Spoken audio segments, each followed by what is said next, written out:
guys, welcome back to my channel. So I am back again with an amazing video. So as you must have seen in the thumbnail, today we have a guest with us, very special guest whose name is Sampriti, and she will tell us how to face rejections, handle those rejections, learn from them, and then crack such big companies. Like, she has been really inspirational, and let's keeping this intro very short, let's see what she has to share with us from her inspirational journey. So let's get started.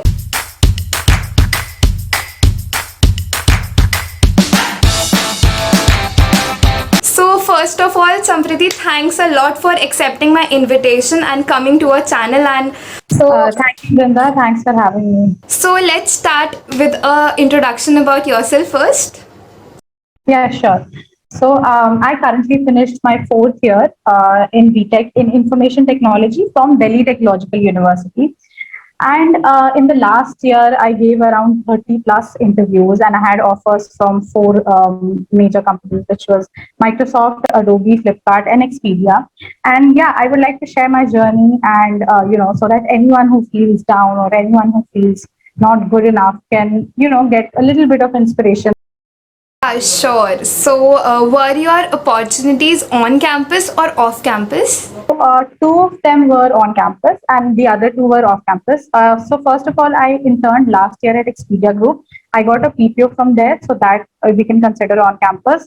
Then Adobe was on campus. Microsoft and Flipkart were both off campus. Okay, so how did you apply and how did you come to know about these opportunities? So basically, I'll tell you for both, like on campus, there is a very normal process, like the placement cell sends it whenever the company approaches, you'll get to know about the opening. For the off campus opportunities, so I would say what approach I follow is that whatever companies, let's say you have some dream companies, so follow people from those companies, add them to your LinkedIn profile, and these people keep posting about such openings. So that really helps. And after I saw an opening for Microsoft, let's say, so I got in contact with an existing employee and I asked them for a referral, and I compiled and structured my resume, tweaked a little bit according to the job description that I had to apply for, and then with the referral I applied on the Microsoft career portal. So you came to know about the opportunity from an existing Microsoft employee. LinkedIn. So basically, yeah. So on LinkedIn, there are a lot of pages also which keep posting opportunities, and from Microsoft existing employees also, they also keep posting. So what were the rounds for the off-campus companies? Okay, so first I'll tell you about Microsoft. So after the first thing that after I applied, the first thing that happened was I got a mail saying that I'll have to give an online coding round. After the online coding round, I had another call for which they scheduled 3 rounds of interviews. So each round is an elimination round, and all the 3 rounds are somewhere between 45 minutes to 1 hour. Okay, so what all do they ask in it and how we have to prepare for it? So I'll give you a general idea, although it's a lot more dependent on the interviewer. So if the interviewer wants to discuss about the projects, we can keep doing it for 1 hour or so. But I'll give you a general idea. So generally what happens is they try to keep it a mix of coding and core subjects and your projects, obviously. So first of all, they asked for introduction and, a basic of my projects were discussed for some time. Then they moved on to questions. Two questions were asked, coding questions, and then they asked some of the core concepts, core subjects from OS, object-oriented programming, and DBMS. And so also in my last round of the interview, there was also a question related to a system design problem. अरे मुझे चक्कर आने लग गया अब। Okay, so what was the difficulty for the coding questions and the computer fundamental questions? I would say the difficulty level was medium for me, but yeah, I think it's important. It's totally dependent on the interviewer, but for me, it was of medium level.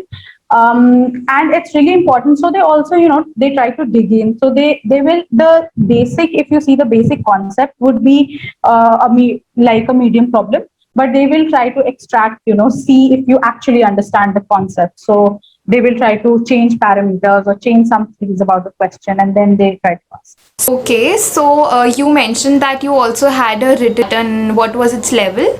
The questions, so basically, it was on a platform, metal platform. So basically, they have a huge question bank set of questions, and we can get any random questions. So I had like out of the three, I had three questions in that round to be solved in 1.5 hours, and I would say out of three questions, two were easy to medium level, and one was a difficult question. Okay, so how many did you solve among the three questions? Two questions, like the easy and the medium one. And the third question, I could not solve the entire question, but I solved like more than half of their test cases. So, any tips you would like to give for coding? Yeah, I think one of the most important tips that I would like to give is, be consistent. And because like when I was preparing for my internship preparation, when I was doing my internship preparation, that time I used to code, and then basically there was a break in between, and then I started coding again after this placement season. So I would say consistency is very important. And after giving these many interviews, I've also realized that I used to dread interviews a lot.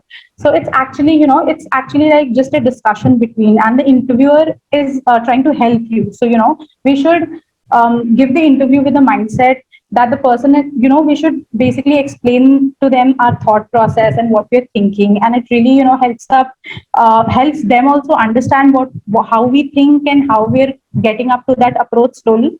And also ask for help from the interviewer. Be genuine, don't worry, be genuine, and it's going to work out. मस्त plan है. And any platform you would like to suggest for code? Yeah, so personally for me, I would say lead code work the best, because like, there are a lot of questions to practice, and there are difficulty levels also. So I can really see that, let's say I'm starting a completely new topic, I can go through easy questions first, and then I can move towards medium, and then I can move towards the hard one. So that way it's really easy to track my progress.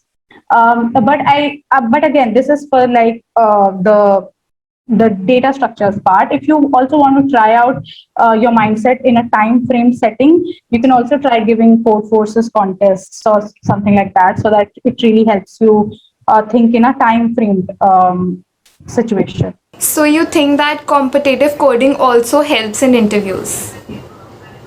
Like, it's not mandatory, but it helps in, especially when we're giving the online coding round. So there the questions are mixed from all types, and you won't know what the next question is. So it really, competitive programming, if you have done a little bit of it, it will help you, think really fast, and approach a new problem, to how to approach a new problem basically, and how to step by step get to the approach. So I think, yeah, that helps. It's not mandatory, but it helps. And what are some resume tips you would like to give? So resumes are really important when you're applying for off campus.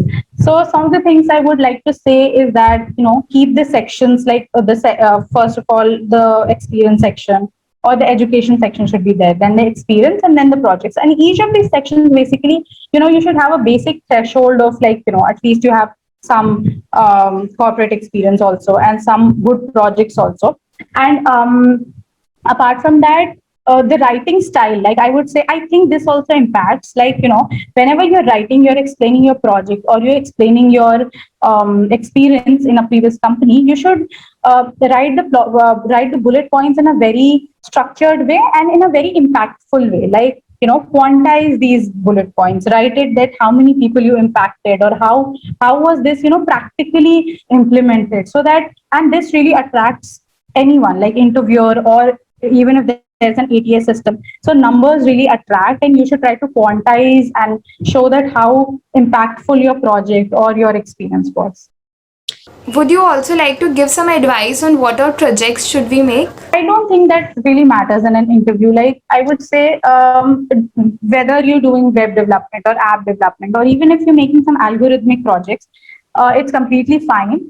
I think what's more important is that you should be very confident about your projects, and you should be able to, and let's say you have one of the projects which you're very confident about, and you should be able to drive the conversation in that direction, because projects really help you in an interview setting when, let's say, there's interviewer can ask a lot of these things. So there should be something about you on your resume that you have control over and that you can drive the interview in that direction.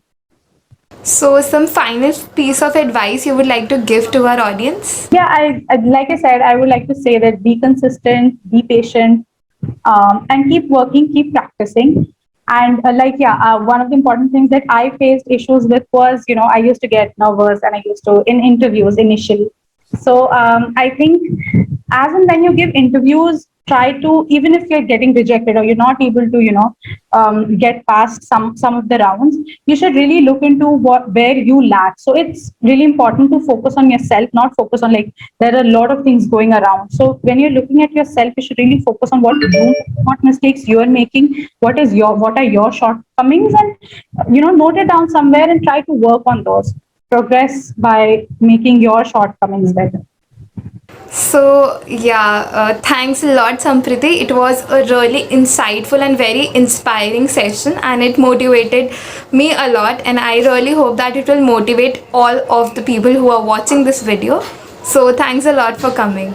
So guys, I hope you really liked the video. If you have any more doubts or you want me to make video on any topic, you can comment all that below. Also do you like this video or not, that also you can comment below. I would love to read your comments. So thank you guys, bye, take care.